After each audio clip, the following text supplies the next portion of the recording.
शिला उद्धरण धरणी धर ही धरण, दीन दुख दलन असरन सरन है।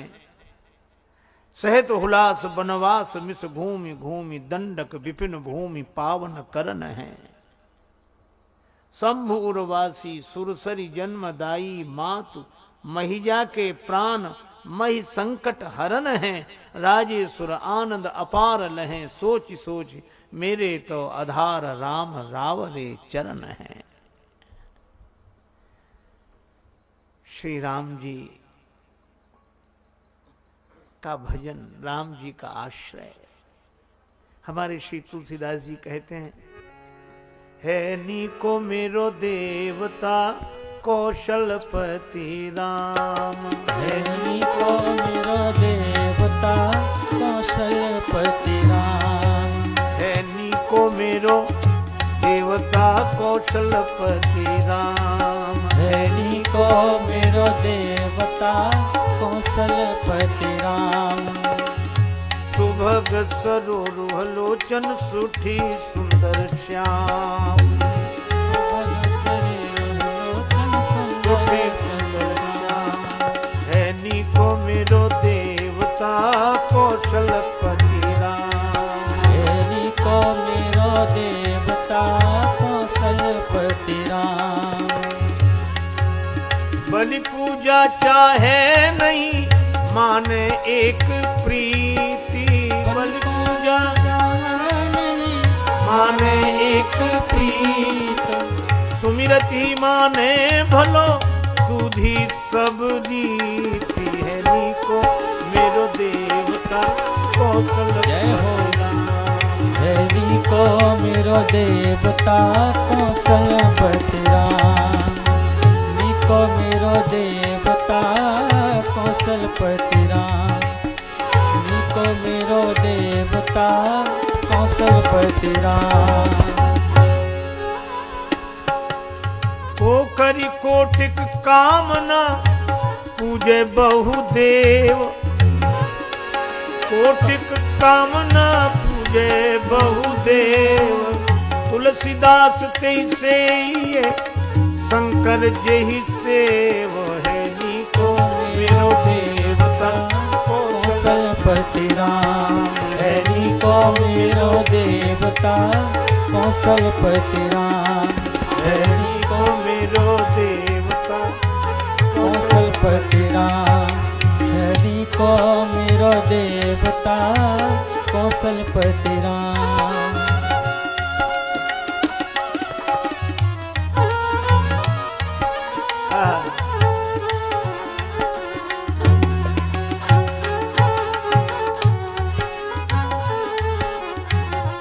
श्री राम जी जैसा और कौन। और जैसा हमारे श्री राम जी का स्वभाव है। देखो, श्री राम जी के सुयस को श्रेष्ठ जल कहा, बरसई राम सुजस वर वारी।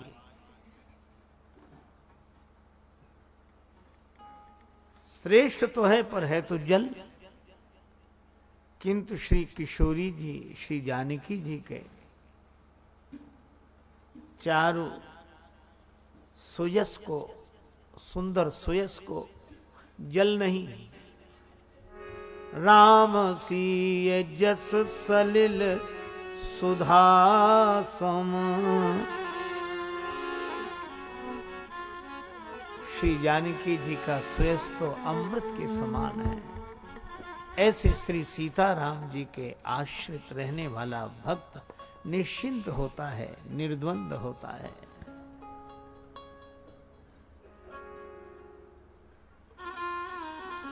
ऐसे भगवान श्री सीताराम जी चित्रकूट में निवास कर रहे हैं।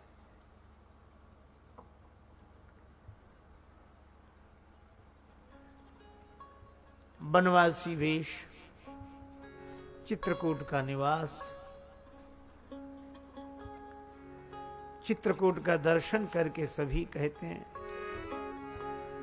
आ गया आत्मिक बल है, फिर जंगल में मंगल है। आ गया आत्मिक बल है, फिर जंगल में मंगल है।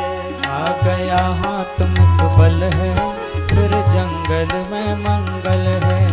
आ गया आत्मिक बल है, फिर जंगल में मंगल है।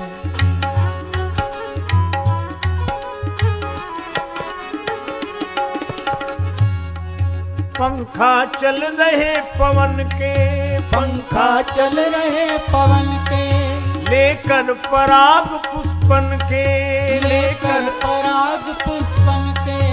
छाए क्या धूम हवन के, छाए क्या धूम हवन के।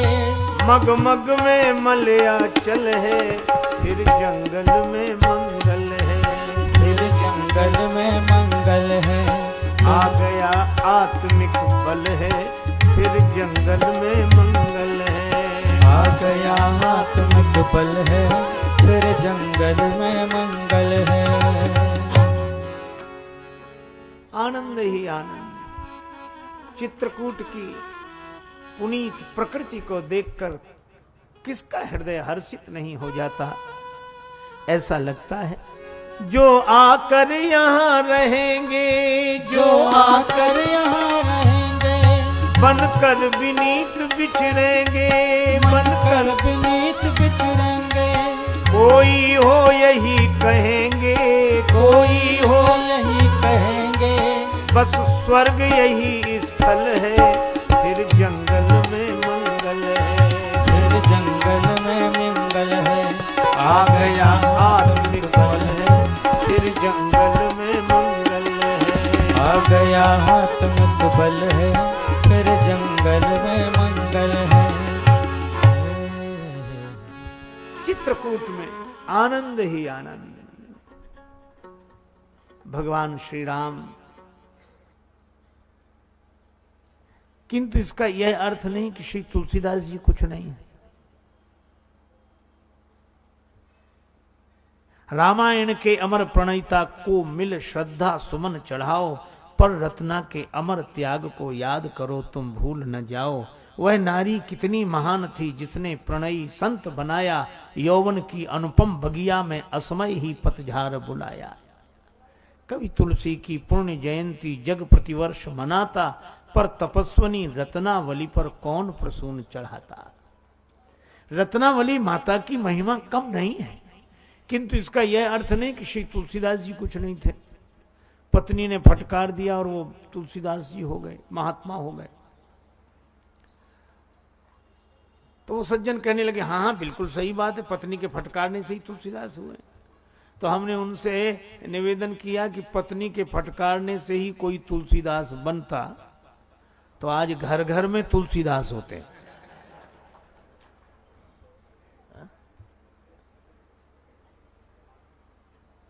ऐसा नहीं है। जिस दिए में तेल हो, बत्ती हो, उसको जलाने के लिए माचिस की एक तीली काफी है, और जिस दिए में न तेल न बत्ती, पूरी माचिस रगड़ डालो, क्या होने वाला है? जलेगा ही नहीं कुछ। धन्य है श्री तुलसीदास जी, जो माता रत्नावली जी के एक वाक्य पर जिनका जीवन दीप प्रज्वलित हो गया, प्रकाश मिल गया प्रभु को पाने के लिए।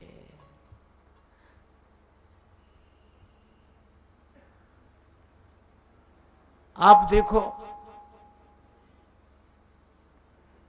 मानस की एक पंक्ति सभी माताओं को प्रायः याद है, मिलने पर यही पूछती हैं।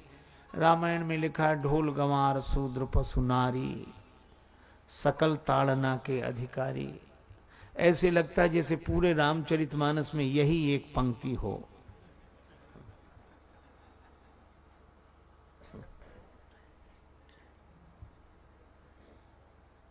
अरे भाई, यह बात समुद्र बोल रहा है। जो खुद डांटने पर माना, उसको लगता है कि सब ऐसे ही मानते होंगे। और फिर ताड़न का अर्थ पिटाई से नहीं है, ताड़ने का अर्थ ताड़ लेना, समझ लेना। बहुत तरह के अर्थ इस पंक्ति के बताए लोगों ने, पर एक मैया बोली कि हम लोगों के लिए तो बहुत बुरा लिखा है, सकल ताड़ना के अधिकारी। तो हमने कहा कि मैया अब श्री तुलसीदास जी महाराज तो हैं नहीं, तुम भी रो और हम भी रोएं। वो बोली बाबा तुम क्यों रोगे, संतों की तो बड़ी प्रशंसा लिखी है। हमने कहा नहीं, संतों के लिए भी लिखा है। तो कहा क्या लिखा? हमने कहा नारी मुई गृह संपत्ति नासी, मूड मुड़ाए हो ही सन्यासी, लिखा है।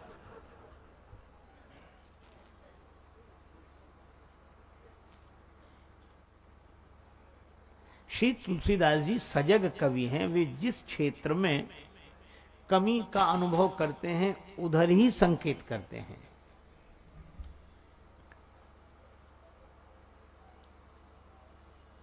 श्री तुलसीदास जी तो वे महात्मा हैं जो विवाह के बाद बेटी की विदा हो रही हो तो उनका कवि हृदय रो उठता है। कत विध सृजी नारी जगमाही, पराधीन सपने हो सुख नाही, कहाई बिरंच रची कत नारी, अबला जीवन हाय तुम्हारी यही कहानी, आंचल में है दूध और आंखों में पानी। ये पंक्तियां लिखने वाले राष्ट्र कवि श्री मैथिली शरण गुप्त जी को प्रेरणा कहां से मिली? श्री रामचरितमानस से। थन पय श्रवहि नयन जल छाए।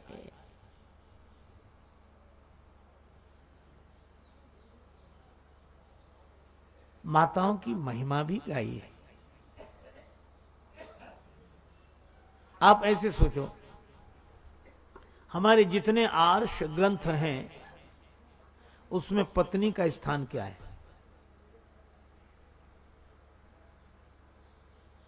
देखो, अपने से बड़े का हम आदर करते हैं, अपने से छोटे पर दया का, करुणा का भाव रखते हैं, और अपने समवयस्क से हम स्नेह का भाव रखते हैं। तो पहले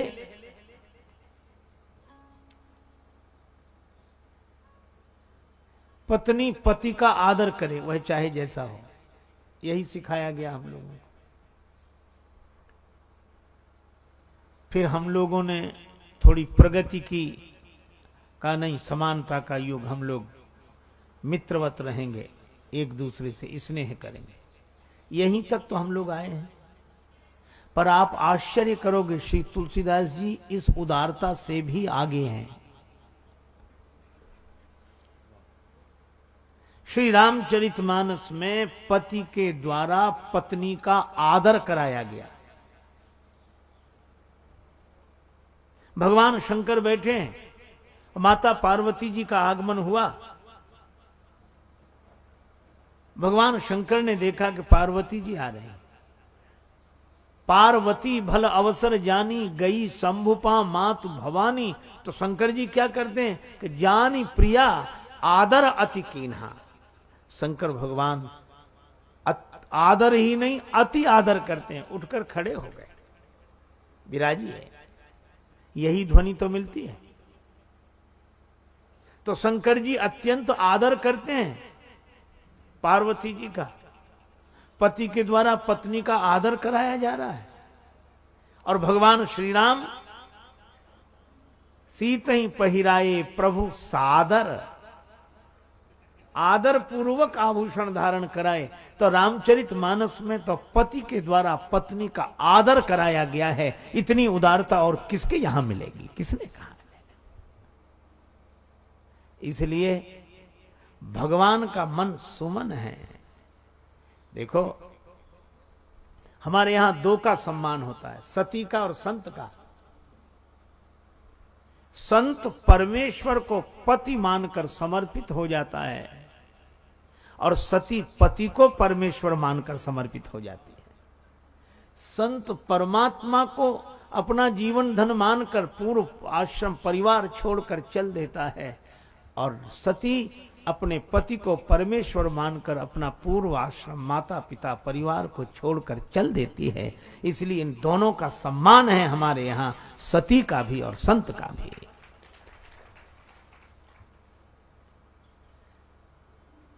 लेकिन बड़ी विडंबना, एक आदमी का विवाह हुआ, पत्नी बेचारी रोती हुई विदा हुई। पति ने कहा, हे देवी तुम्हारा बड़ा त्याग है। पत्नी ने कहा कि भाई तो वो तो सभी करते हैं, वही हमने किया। हे देवी, तुमने मेरे पीछे अपने माता पिता का त्याग कर दिया, और समानता के इस युग में जब तक यह समान आचरण मैं न करूं, समानता कैसे होगी। हे देवी, तुमने मेरे पीछे अपने माता पिता का त्याग किया, तो हम तुम्हारे पीछे अपने माता पिता का त्याग करते हैं, समानता हो गई।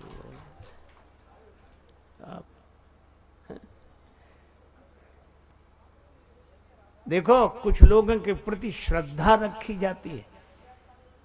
नींव के पत्थर दिखाई नहीं देते, पर भव्य भवन उन्हीं पत्थरों के कारण दिखाई देता है। और कोई कहे कि नहीं, समानता का, इनको भी निकालो, इनको भी दिखना चाहिए। अगर नींव के पत्थर दिखाई देने लगे तो फिर भवन दिखाई देगा। ये दिखाई देने वाला भवन उनकी वजह से दिखाई देता है जो नहीं दिखाई देते हैं। तो इन पत्थरों के प्रति तो श्रद्धा ही रखनी पड़ेगी। जिनके द्वारा त्याग का ऐसा उदात्त आदर्श उपस्थित हुआ है, इन उदात्त चरित्रों के प्रति श्रद्धा का भाव, आदर का भाव।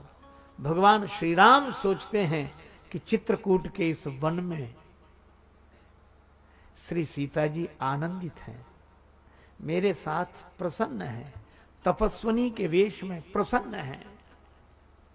हृदय भाव से भर गया, नेत्र प्रेम जल से भगवान आभूषण बनाते हैं, और मानो श्री किशोरी जी से कहते हैं कि श्री सीता जी, मेरे पास तुम्हें समर्पित करने के लिए इन पुष्पों के अतिरिक्त और कुछ नहीं, यह पुष्प ही मैं समर्पित करता हूं। यह सुमन के आभूषण, पुष्पों के आभूषण में समर्पित करता हूं। आदर का भाव है, श्रद्धा का भाव है। सीतहि पहिराए प्रभु सादर, बैठे फटिक शिला पर सुंदर, पर सुंदर बैठे फटिक शिला पर, सुंदर बैठे फटिक शिला, फटिक शिला, फटिक पर सुंदर बैठे फटिक शिला, सुंदर बैठे फटिक शिला।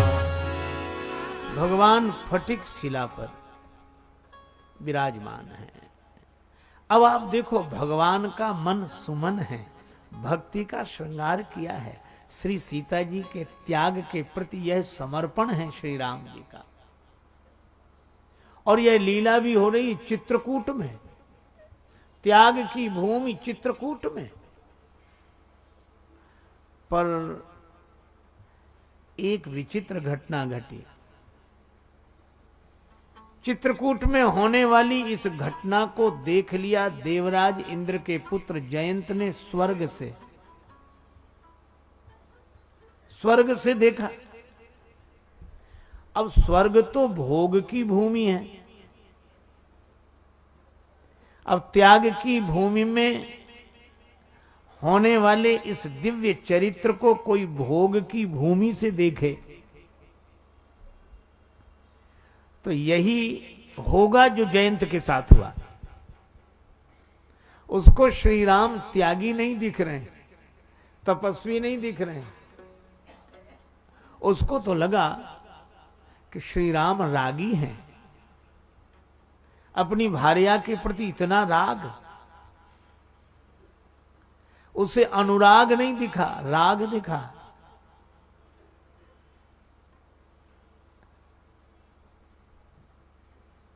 बस उसने निश्चय किया कि मैं श्री राम जी का बल देखना चाहता हूं। इनको लोग भगवान कहते हैं, भगवान ऐसे ही होते हैं। अब उसके मन में संशय हुआ, वेश बदल कर आया। अब कितनी अद्भुत बात, उसने कौवे का वेश बनाया। एक सज्जन मुझसे कह रहे थे कि रावण ने श्री सीता जी का हरण किया और इंद्रपुत्र जयंत ने श्री सीता जी के चरण पर चंचु का प्रहार किया कौआ बनकर। तो जो देवता ने किया वही दानव ने किया। तो देवता और दैत्य में फिर अंतर क्या रहा?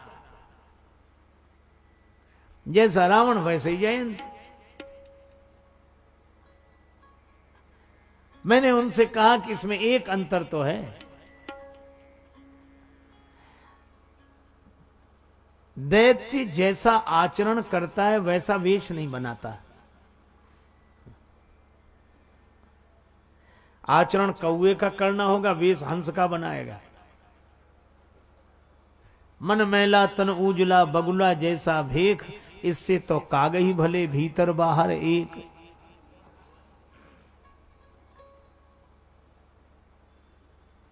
इसीलिए रावण ने काम तो किया, चोर का वेश बनाया साधु का।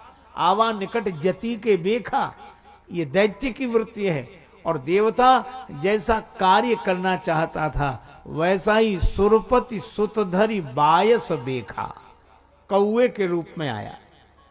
जैसा कर्म वैसा ही वेश, कौआ बनकर आया। भगवान श्री सीता जी की गोद में सिर रखकर शयन कर रहे हैं। इसने देखा कि भगवान सो रहे हैं। अच्छा, कई लोग बड़े विचित्र होते हैं, उन्हें लगता है कि भगवान तो सो रहे हैं, ऐसे में करो जो करना हो। पर भगवान कभी सोते नहीं हैं। जो बिना कान के सुन ले, बिना वाणी के बोल ले और बिना नेत्रों के देख ले, ऐसे भगवान भक्ति माता श्री जानकी जी की गोद में सिर रखकर सो रहे हैं। और इंद्रपुत्र जयंत कौए के वेश में गया। अब देखना तो था राम जी का बल, और प्रहार किया श्री सीता जी पर। सीता सीता सीता चरण चोट हते भागा, सीता चरण सीता चरण सीता चरण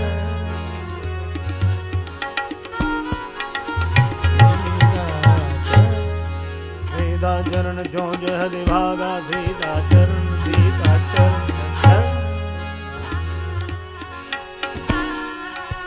सीता चरण सीता चरण सीता चरण। श्री सीता माता के चरण में चंचु का प्रहार किया। लेकिन अद्भुत लीला, श्री जानकी जी अपनी जगह से हिली डुली नहीं। पीड़ा हुई, चरण में चंचु का प्रहार किया। उन श्री जानकी जी के श्री चरण में, जिनको देखकर जनक जी ने कहा था, आवने होए जबे ससुराली लली सुकुमारी हुकों संग लीजो, कांकरी हूँ जो सिया के कबों पग में गड़े तो पतिया लिख दीजो। और श्री अवध में भी पलंग पीठ तजी गोद हिंडोरा, सियन दीन पग अवनि कठोरा। उन श्री जानकी जी के कमल कोमल चरणार विंद में काक बनकर चंचु का प्रहार करने की कुचेष्टा करने वाला है। जयंत वहीं बैठा है। लेकिन कुपुत्रो जाए तो क्वचिदपि कुमाता न भवती। पुत्र भले ही कुपुत्र हो, माता कभी कुमाता नहीं होती। माता सोचती है ये भाग जाए, लेकिन वो भागे क्यों? वो तो राम जी का बल देखने आया है। श्री जानकी जी सोचती हैं भाग जाए, और श्री किशोरी जी ने, जानकी जी ने तनिक भी विचलित नहीं हुई। प्रभु के विश्राम में बाधा पहुंचेगी, यही भक्ति का वैशिष्ट है। भगवान के विश्राम में बाधा ना पहुंचे, और अपराधी के प्रति क्षमा का भाव कि ये चला जाए। पर वह वहीं बैठा था, रक्त रंजित चंचुलिए। राम जी समझ गए, चला रुधिर रघुनायक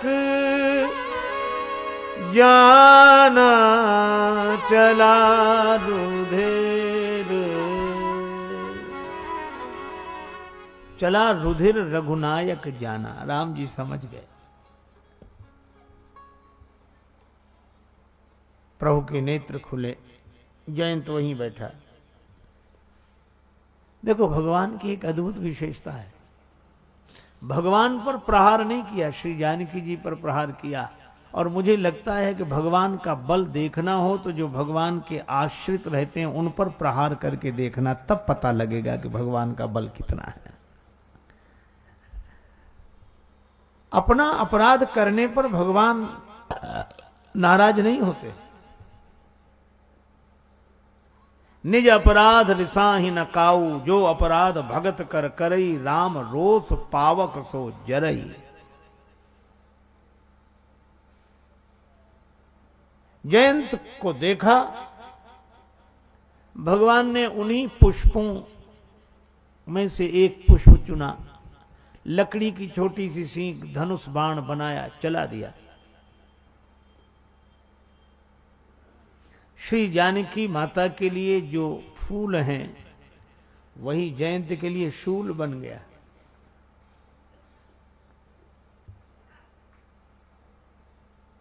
भगवान ने बाण लगाया पीछे,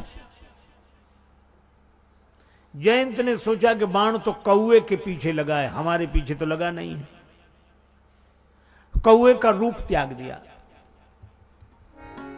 धरि निज रूप गए पितु पाई, धरि निज रूप गए पितु पाई, धरि निज रूप गए, निज रूप गए, रूप गए, रूप गए पितु पाई, धरि निज रूप गए।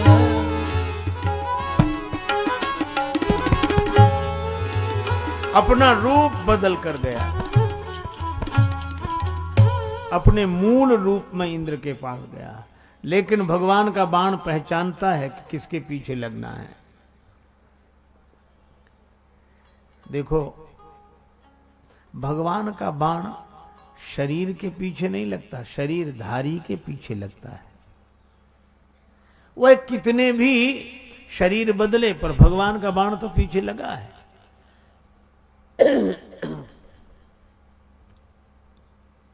इंद्र ने देखा, जयंत क्या हुआ?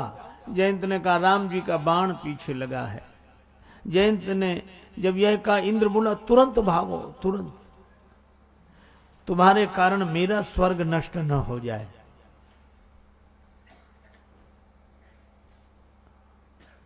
जयंत को भी लगा कि जगत पिता का विरोध करने का यह फल है कि पिता ने भी शरण नहीं दी।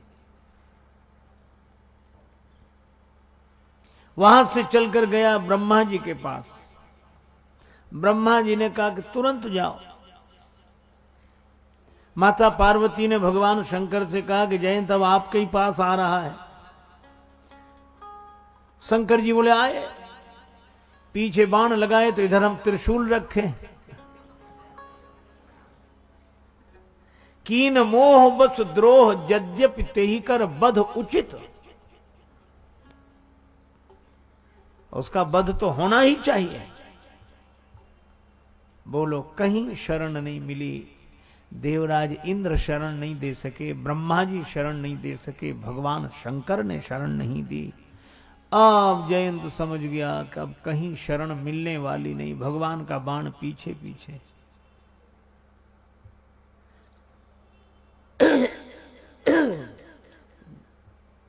जयंत आगे, भगवान का बाण पीछे। रास्ते में मिल गए नारद जी। नारद देखा विकल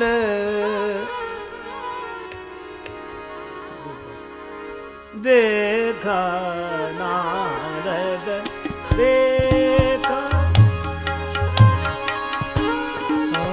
नारद देखा विकल जयंता, नारद लागी दया कोमल चित संसार, नारद दे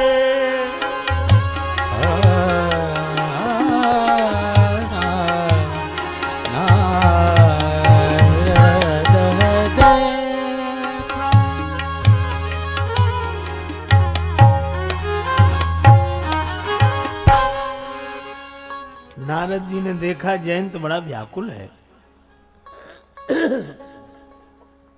नारद जी ने कहा, जयंत कहां जा रहे हो? यद्यपि जयंत ने नारद जी से शरण मांगी नहीं। नारद जी ने कहा, जयंत कहां जा रहे हो? जयंत ने कहा, महाराज कोई ठिकाना होता तो बताते, अब तो ये बाण जहां ले जाए वहीं जा रहे हैं। बाण पीछे लगा है, हम आगे भाग रहे हैं, जहां शरण मिले। नारद जी ने कहा, ये बाण तुम्हारे पीछे क्यों लगा है? जयंत ने कहा, यह भी अद्भुत प्रश्न है। बाण कोई वरदान देने के लिए लगा है पीछे? प्राण लेने के लिए लगा है। श्री नारद जी ने कहा कि मुझे नहीं लगता कि बाण तुम्हारे प्राण लेना चाहता है। क्यों? अगर ये बाण तुम्हारे प्राण लेना चाहता होता तो तुम्हें ब्रह्मलोक शिवलोक तक जाने देता, इंद्रलोक तक जाने देता, कि बीच में ही मामला साफ कर देता। जयंत ने कहा, यह दूसरी समस्या है। क्या? ये बाण प्राण भी नहीं लेता और पीछा भी नहीं छोड़ता। या तो प्राण ले पीछा छोड़े, पर प्राण ले नहीं रहा, पीछा छोड़ नहीं रहा है। नारद जी ने कहा कि जयंत, ये बाण ऐसा ही है। भजस न मन ते ही राम कहूं, काल जासु को दंड। ये काल का बाण सबके पीछे लगा है, समय का बाण सबके पीछे लगा है।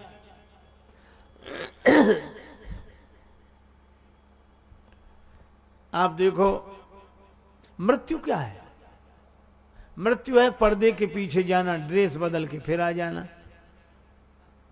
ये बाण तो पीछे लगा, नचा रहा है भगवान का बाण। तो इस बाण से बचने का उपाय क्या है? नारद जी ने कहा, जिसका बाण है उसी की शरण में चले जाओ। भगवान के बाण से भगवान ही बचा सकते हैं और कोई नहीं बचा सकता। भगवान की शरण में। जयंत ने कहा कि ठीक है महाराज, भगवान की शरण में ही जाना पड़ेगा। हां, और कोई उपाय नहीं है। मैं चला तो जाऊंगा, लेकिन भगवान पूछेंगे कि जयंत, शरण में आना था तो भागे क्यों? और दूसरा प्रश्न, भाग ही गए थे तो लौटकर आए क्यों? नारद जी ने कहा कि जयंत कह देना कि प्रभु आपका प्रभाव देखना था इसलिए भागा, अब आपका स्वभाव देखना है इसलिए शरण में आ गया। चारों तरफ आपका प्रभाव देखा, सब जगह देखा, सब जगह आपकी सत्ता है, पर अब आपका प्रभाव देखा है।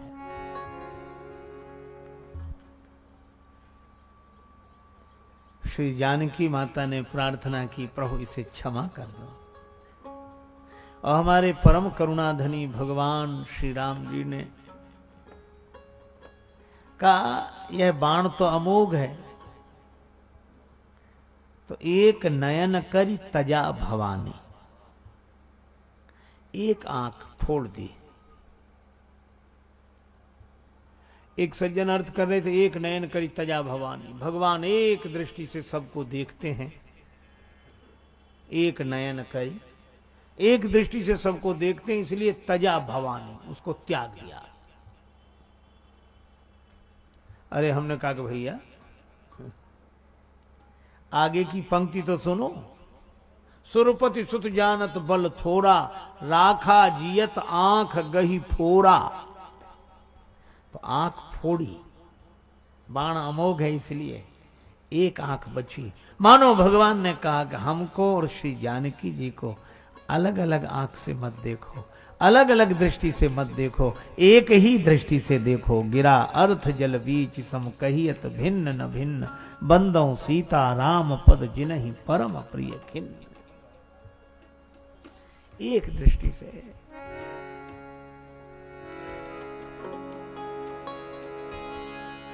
इंद्र पुत्र जयंत से भगवान ने कहा तुम बल देखने आए थे, बल देख लिया? हां देख लिया। कितना है बल? अतुलित बल,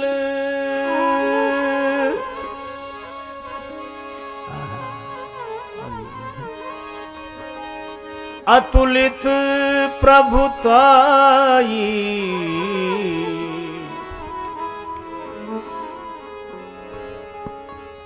ये भी इधर अतुलित बल,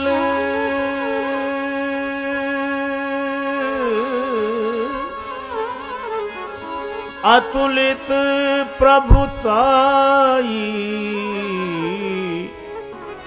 मैं मति मंद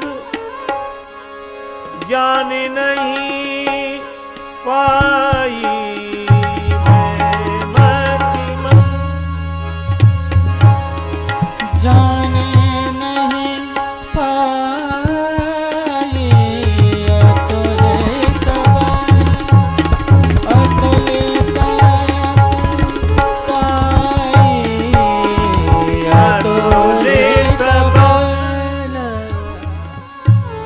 आपका बल अतुलित है, जिसको तौला नहीं जा सकता, ऐसा बल है। मैं मतिमंद जान नहीं सका, और इसीलिए अतुलित बल वाले भगवान जिसके हृदय में बैठे वह अतुलित बल धामम।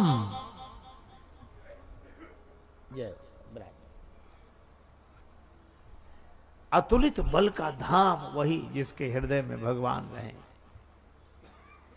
जयंत ने जाकर स्वर्ग में देवराज इंद्र की सभा में भगवान श्री राम के पौरुष का वर्णन किया, बल का वर्णन किया, और कहा कि राम जी भगवान है, भगवान है। अब तो देवता लोग बड़े उत्साहित हुए। चारों तरफ चर्चा, चारों तरफ चर्चा। भगवान श्री राम ने सोचा कि अब यहां रहना ठीक नहीं है। हुई है भीर सबन मोही जाना जे, हुई है भीर मोहे जाना, हुई है भीर सबन मोहे जाना, हुई है भीर सबन। सबन हुई जाना, हुई है भीर सबन, भीर सबन, भीर सबन। सब मुझे जान गए हैं, अब यहां भीड़ बढ़ेगी। और भगवान ने सोचा कि भीड़ से दूर ही रहें, क्योंकि हमें उदासीन होकर रहना है। तापस वेश विशेष उदासी। और भीड़ के आगे तो एक ही शब्द है, भाड़। लोग कहते हैं भीड़ भाड़, इससे बचें।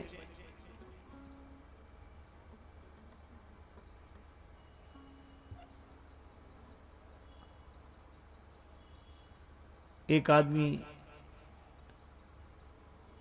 हमारे परिचित मित्र हैं, वो कहते हैं जिंदगी के चंद लम्हे खुद के खातिर भी रखो, और भीड़ में ज्यादा रहे तो खुद भी गुम हो जाओगे। एक व्यक्ति कह रहा था कि मैं लड्डू बांट रहा हूं, लोग लड्डू लेते। एक ने कहा कि भैया किस खुशी में बांट रहे हो?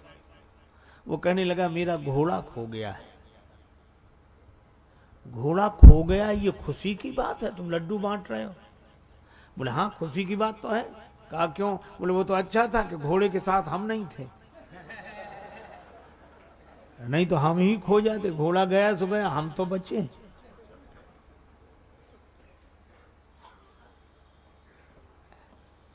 और सचमुच इस देह भाव से हम मुक्त होकर रहें, यह सबसे बड़ी खुशी है। भगवान ने सोचा अब भीड़ में रहना ठीक नहीं। अच्छा देखो, हम लोगों की भीड़ यही तो है। जब हम सोते हैं तो हमारे सब साथी छूट जाते हैं, है ना? परिवार वाले भी कहते हैं अब आराम करें भाई। आराम करने गए, लाइट बुझा दी, कंबल डाल दिया, आंख बंद कर ली, सो गए। और तो और मन बुद्धि चित्त अहंकार भी नहीं रहते। गहरी नींद में किसी को याद नहीं रहता कि हम शर्मा जी वर्मा जी क्या हैं, साधु विरत, कुछ याद नहीं। अकेले हैं।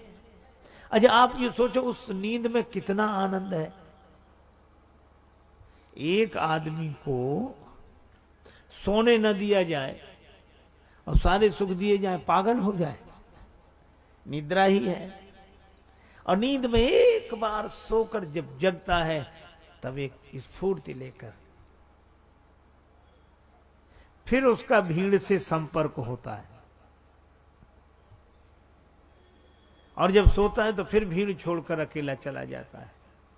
इसका अर्थ है अकेले में आनंद है और भीड़ में द्वंद्व है। पर भीड़ में जाना होता है तो जाएं, पर लौटकर अपने घर में आ जाएं।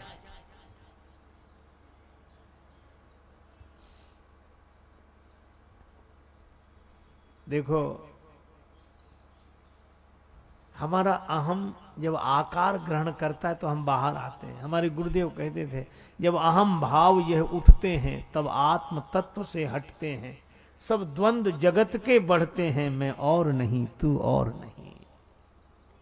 इसलिए भीड़ भाड़ से एकांत अकेले में भगवान श्री राम चल दिए, धीरे धीरे बिल्कुल अकेले में।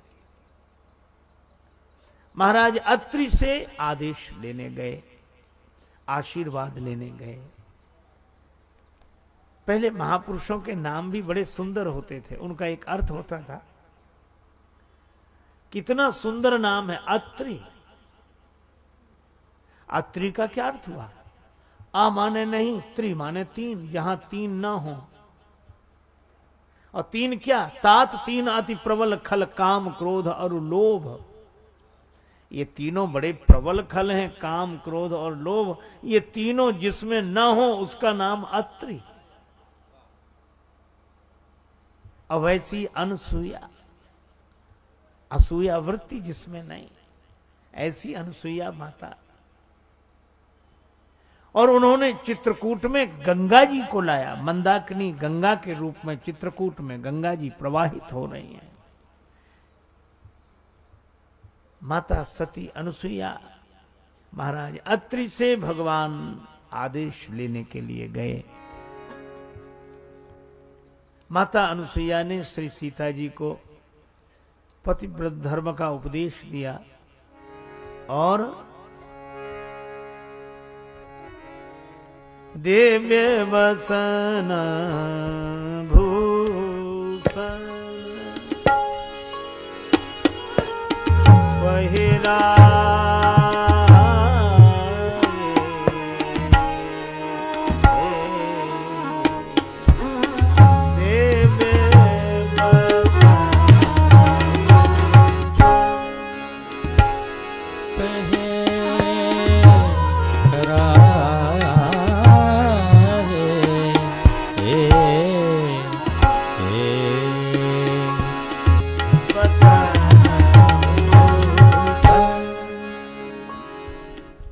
दिव्य वसन भूषण पहिराए, ऐसे सुंदर वस्त्र आभूषण धारण कराए, जे नित्य नूतन अमल सुहाए।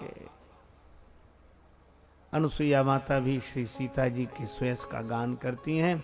महाराज अत्रि भगवान श्री राम की स्तुति करते हैं। तो महाराज अत्रि से आशीर्वाद अनुमति लेकर, अनुसुईया माता से अनुमति लेकर भगवान वन की ओर प्रस्थान करते हैं। अब सरभंग ऋषि मिले। इतना सुंदर संकेत है। अब ये दूसरे महात्मा हैं जिनका नाम है सरभंग, और सर माने बाण, काम का बाण, क्रोध का बाण, लोभ का बाण, ये मन में क्षोभ जगाते हैं। क्रोध का अर्थ क्या है? दूसरे के अपराध के लिए अपने को सजा देना, इसी का नाम क्रोध है। गलती दूसरे ने की, क्रोध हमें आ गया, अपराध उसका और सजा हमें मिल रही है। ये मन में क्षोभ कर ही देता है क्रोध। काम, लोभ। लेकिन ये ऐसे महात्मा हैं कि इन्होंने सर भंग कर दिया, काम के बाण को भंग कर दिया, लोभ के बाण को भंग कर दिया, क्रोध के बाण को भंग कर दिया। सरभंग भगवान की प्रतीक्षा कर रहे हैं, काम क्रोध लोभ नहीं, प्रभु की प्रतीक्षा। और यही सोचते हैं, यदि नाथ का नाम दयानिधि है तो दया भी करेंगे कभी न कभी। यदि नाथ का नाम दयानिधि है तो दया भी करेंगे कभी न कभी। अघहारी हरि दुखिया जन के दुख क्लेश हरेंगे कभी न कभी। अघहारी दुख क्लेश हरेंगे कभी न कभी। यदि नाथ का नाम दयानिधि है तो दया भी करेंगे कभी न कभी। कभी ना कभी भगवान की कृपा होगी। राम राम रटते रहो, जब लगी घट में प्राण, कबहू तो दीन दयाल के भनक पड़ेगी कान।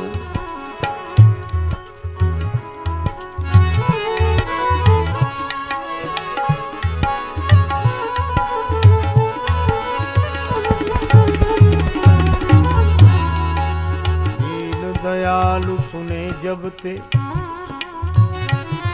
तब ते मन में कछु ऐसी बसी है, तेरू कहाँ और जाऊं कहाँ, बस तेरे ही नाम की फेंट कसी है। तेरो ही आसरो एक मलूक, नहीं प्रभु सो कोई और जसी है। ए हो मुरारी पुकारी कहो, अब मेरी हंसी नहीं तेरी हंसी है। यदि नाथ का नाम दयानिधि है तो दया भी करेंगे कभी न कभी।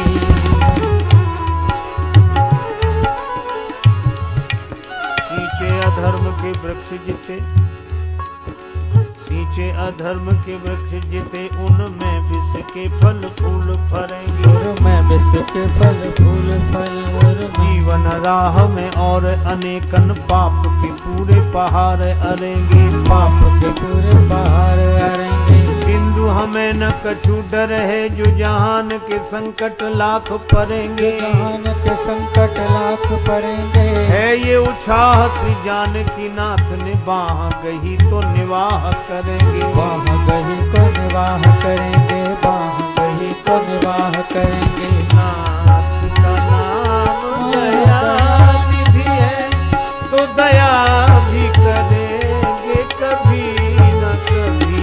यदि नाथ का नाम दया निधि है, तो दया भी करेंगे कभी ना कभी।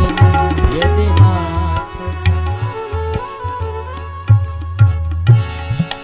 हे भगवान, हमें पता नहीं कि आप कहां हैं, पर आपको तो पता है कि हम कहां हैं। इसी भाव से प्रतीक्षा।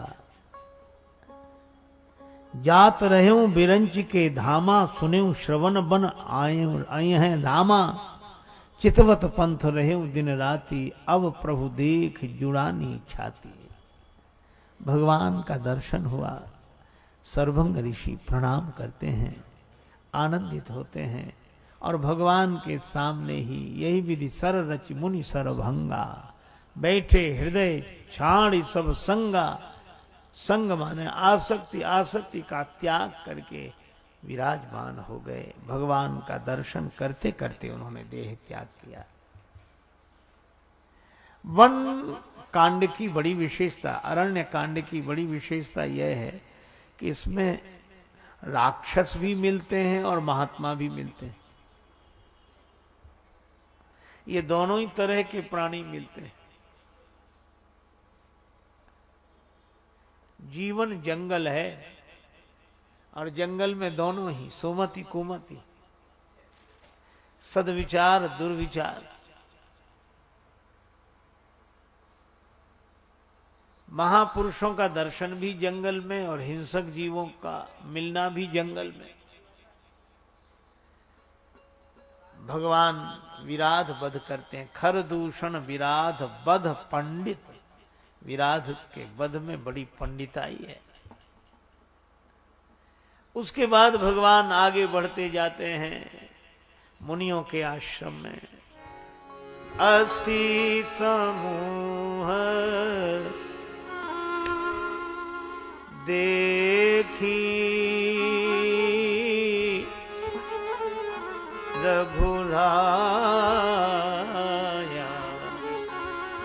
अस्थि समूह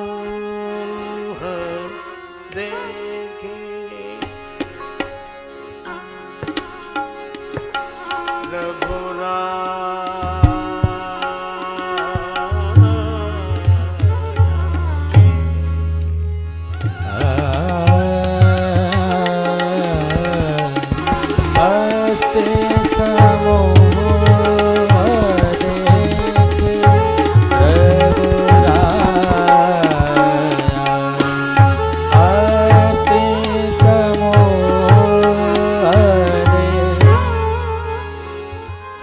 हड्डियों का ढेर देखा। भगवान ने कहा, ये अस्थियों का समूह किसका है? महात्मा सजल लोचन हो गए। प्रभु, निश्चर निकर सकल मुनि खाए। राक्षसों के समूह ने मुनियों को खा खा कर नष्ट कर दिया है। उन्हीं की हड्डियों का ढेर है।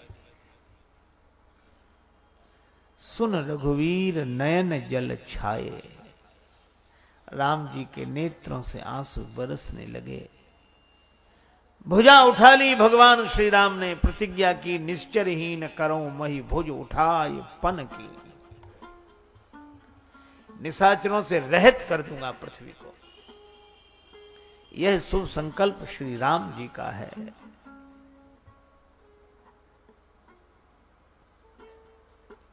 उसके बाद आगे बढ़े।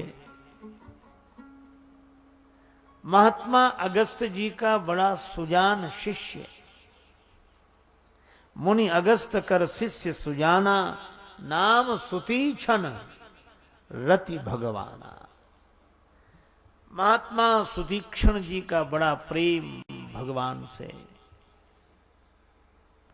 उनको पता लगा कि भगवान आ रहे हैं, इतने आनंदित हुए। मुनियागमन श्रवण सुनि पावा, करत मनोरथ करत मनोरथ आतुर धावा, करत मनोरथ आतुर बहावा, करत मनोहर। मुनियागमन श्रवण सुनि पावा, मुनियागमन ओ मुनियागमन करत सुनि पावा, मुनियागमन। प्रभु आगमन प्रभु